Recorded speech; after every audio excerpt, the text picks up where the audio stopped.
नमस्कार।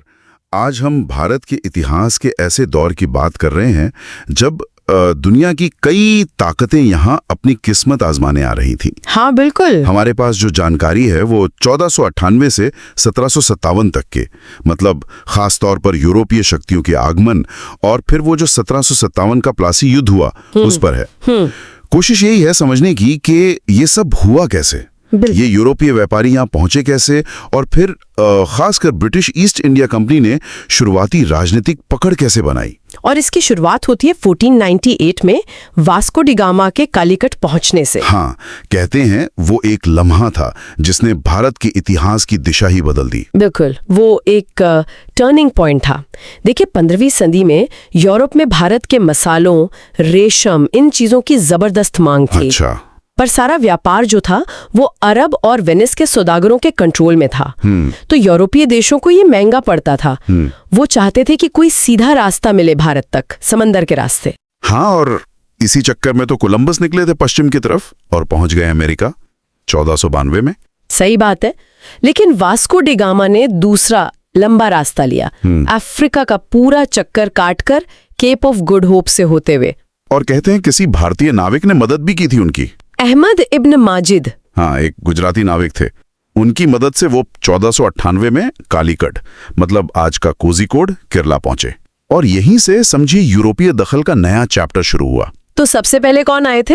पुर्तगाली। हाँ, पुर्तगाली सबसे पहले थे और आते ही उन्होंने अपनी नेवल पावर, मतलब नौसैनिक ताकत दिखानी शुरू कर दी। अच्छा। 1510 में अफोंसो डी एल्बुकर्क थे उनके गवर्नर। उन्होंने बीजापुर के सुल्तान से गोवा छीन लिया। ओह, गोवा। वो तो फिर बहुत लंबे समय तक, करीब 450 साल पुर्तगालियों का बेस बना रहा। बिल्कुल, उनकी एक ब्लू वाटर पॉलिसी थी जिसका सीधा मतलब था समंदर पर अपना दबदबा कायम करना। हाँ। दमन, दीव, कोची, इन जगहों पर भी उनका कंट्रोल था। और व्यापार, मसालों का? हाँ, मसाले, खासकर काली मिर्च, उसके व्यापार पर तो उन्होंने लगभग कब्जा ही कर लिया था। साथ में ईसाई धर्म का प्रचार भी किया, पर उनका शासन थोड़ा क्रूर माना जाता है। उनके बाद फिर पुर्तगालियों के बाद आए डच। उनकी ईस्ट इंडिया कंपनी बनी 1602 में। ओके। उन्होंने मसूलीपट्टनम, जो आंध्र प्रदेश में है, वहां अपना पहला बेस बनाया। फिर पुलिकट, हुगली, यहाँ भी कोठियां खोली। लेकिन डच तो ज्यादा टिकेंगी शायद। हाँ, अंग्रेजों और फ्रांसीसियों से उनका कंपटीशन बहुत तगड़ा था। तो 18वीं सदी आते आते भारत में उनका असर काफी कम हो गया। और फिर एंट्री हुई अंग्रेजों की, ईस्ट इंडिया कंपनी। जी, 31 दिसंबर 1600 महारानी एलिजाबेथ प्रथम ने रॉयल चार्टर दिया था कंपनी को। लेकिन शुरुआत तो आसान नहीं थी शायद। विलियम हॉपकिंस आए थे 1608 में सूरत, पर जहांगीर से परमिशन नहीं मिली। शुरुआत में दिक्कत हुई, लेकिन फिर 1615 में सर थॉमस रो आए, वो कामयाब रहे। अच्छा। हाँ, उन्हें मुगल दरबार से सूरत में फैक्ट्री लगाने का फरमान मिल गया और बस उसके बाद अंग्रेजों ने धीरे धीरे पैर जमाने शुरू किए। कहाँ? सूरत के बाद मद्रास में 1639 में, फिर बॉम्बे 1661 में मिला, वो तो पुर्तगालियों से दहेज में मिला था। हाँ, कैथरीन ऑफ ब्रागांजा की शादी चार्ल्स द्वितीय से हुई थी। बिल्कुल। और फिर 1690 के आसपास कलकत्ता की नींव रखी गई। ये बड़ा दिलचस्प है, पुर्तगाली, डच, अंग्रेज, फ्रांसीसी सब आए, लेकिन आखिर में अंग्रेजी कैसे सबसे आगे निकल गए? इसके कई कारण हैं। एक तो उनकी ईस्ट इंडिया कंपनी प्राइवेट थी, पर उसे ब्रिटिश सरकार का बहुत सपोर्ट था। उनकी नेवी बहुत स्ट्रांग थी और शायद सबसे बड़ी बात, उन्होंने सिर्फ व्यापार पर फोकस नहीं किया। मतलब? उन्होंने धीरे धीरे जमीन पर कब्जा करने, एडमिनिस्ट्रेशन चलाने पर भी ध्यान देना शुरू कर दिया। एक तरह से व्यापारी से शासक बनने का माइंडसेट पहले से बनने लगा था। और फ्रांसीसी, वो भी तो थे?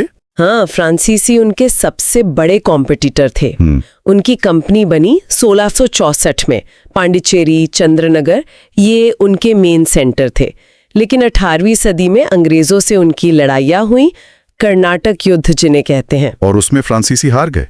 हाँ, उनकी हार के बाद अंग्रेजों का रास्ता लगभग साफ हो गया। और फिर आया वो टर्निंग पॉइंट जिसकी हम बात कर रहे थे, 1757, प्लासी का युद्ध। प्लासी, बंगाल के नवाब सिराजुद्दौला एक तरफ और दूसरी तरफ रॉबर्ट क्लाइव की ईस्ट इंडिया कंपनी। क्या हुआ था वहां?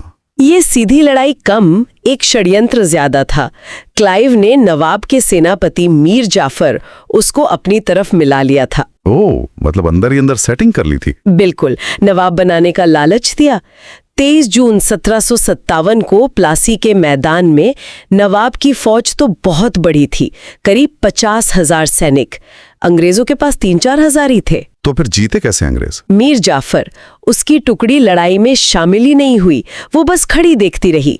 नवाब के वफादार सैनिक लड़े, पर सेनापति के धोखे के सामने टिक नहीं पाए। बाप रे, मतलब इतनी बड़ी सेना सिर्फ धोखे से हार गई? यकीन करना मुश्किल है। इसका असर क्या हुआ फिर? असर बहुत गहरा और दूर तक जाने वाला था। बंगाल, जो उस टाइम भारत का सबसे अमीर सूबा था, वो समझिए अंग्रेजों के कंट्रोल में आ गया। मीर जाफर नवाब बना? हाँ, पर कठपुतली नवाब। असली ताकत कंपनी के हाथ में आ गई। कंपनी को बेहिसाब दौलत मिली, व्यापार में छूट मिली। पर सबसे बड़ी बात यह हुई कि भारत के बाकी शासकों को समझ आ गया कि ये कंपनी सिर्फ व्यापारी नहीं है, इसके पास मिलिट्री ताकत भी है और ये राजनीतिक चालें भी चल सकती है।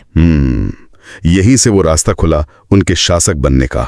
बिल्कुल, प्लासी ने उन्हें बंगाल में पैर जमाने का मौका दिया और फिर यहीं से वो व्यापारी से शासक बनने के रास्ते पर तेजी से बढ़ चले। तो अगर हम संक्षेप में देखें, वास्को डी गामा के आने से ये जो यूरोपीय शक्तियों का सिलसिला शुरू हुआ, पुर्तगाली, डच, अंग्रेज, फ्रांसीसी, ये सब आपस में लड़ते भिड़ते रहे और आखिर में प्लासी ने अंग्रेजों को एक निर्णायक बढ़त दिला दी। सही कहा।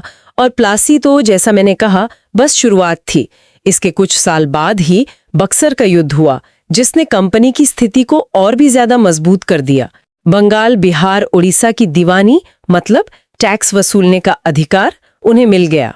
ये सोचने वाली बात है कि एक कंपनी जो सिर्फ व्यापार करने आई थी, वो धीरे धीरे कैसे पूरे उपमहाद्वीप पर अपना राज कायम करने लगी। हाँ, ये सिर्फ मुनाफे की कहानी नहीं है, ये महत्वाकांक्षा, कूटनीति, ताकत और धोखे की भी कहानी है, जिसने भारत का पूरा भविष्य ही बदल कर रख दिया।